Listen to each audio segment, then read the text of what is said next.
રુદ્ર દર વખતે ગૌરી માટે આટલું કેમ કરે છે? જ્યારે પણ ગૌરી પર કોઈ મુશ્કેલી આવે છે, પોતાનો જીવ જોખમમાં મૂકીને એને બચાવવા દોડી જાય છે.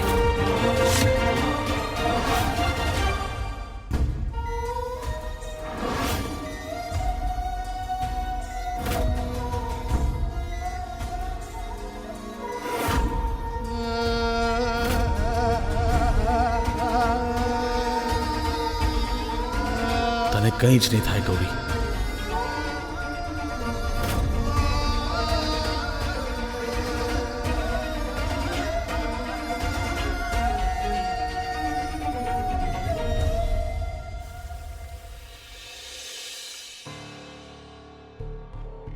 માતાજી, વિરેન્દ્રની હાલત કેવી છે? રુદ્ર સાથે વાત થઈ. વિરેન્દ્રની સારવાર ચાલી રહી છે. કાલ સવાર સુધીમાં ખબર પડશે કે હજી કેટલા દિવસ હોસ્પિટલમાં રોકાવું પડશે. હે માં ભગવતી, મારા પુત્રની રક્ષા કરજો. કુલદીપ દુર્ગેશ ભલે ગમે તે થઈ જાય, કાલ સવારે મારે મારા પુત્રને મળવું છે. ઠીક છે માતાજી. પણ માતાજી, એક સમસ્યા છે. એ વાત ફેલાઈ ગઈ છે. મીડિયાની ભીડ સવાર સુધી ભેગી થઈ જશે.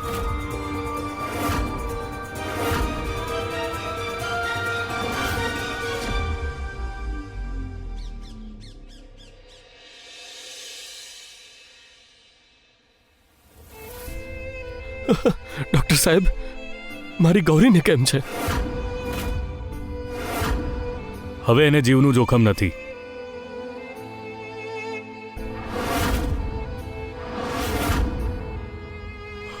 ધન્યવાદ ભોળાનાથ, ધન્યવાદ. ધન્યવાદ ડોક્ટર સાહેબ. ડોક્ટર, ભાઈને કેમ છે? એ તો શું થયું ડોક્ટર? ભાઈ ઠીક તો છે ને?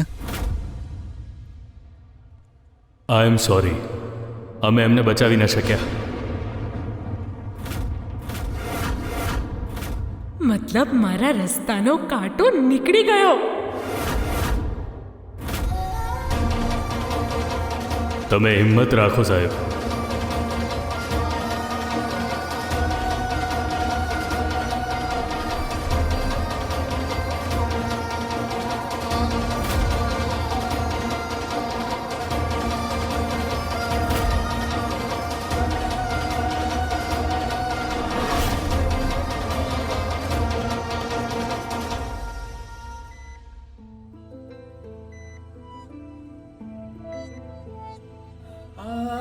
ગૌરી,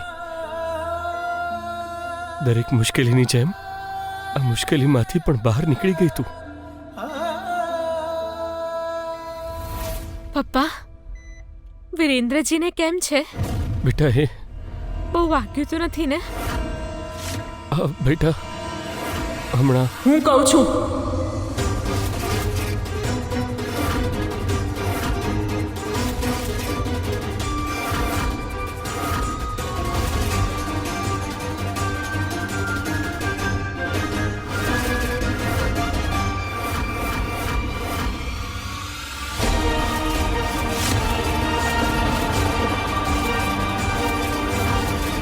શું કરી રહ્યા છો કામિનીજી તમે?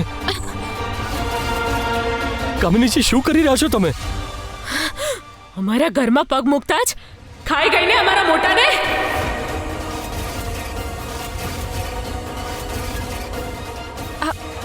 શું કહી રહ્યા છો તમે? અમારા કુળનો દીપક ઉલવાઈ ગયો. નથી રહ્યો વિરેન્દ્ર હવે જીવતો.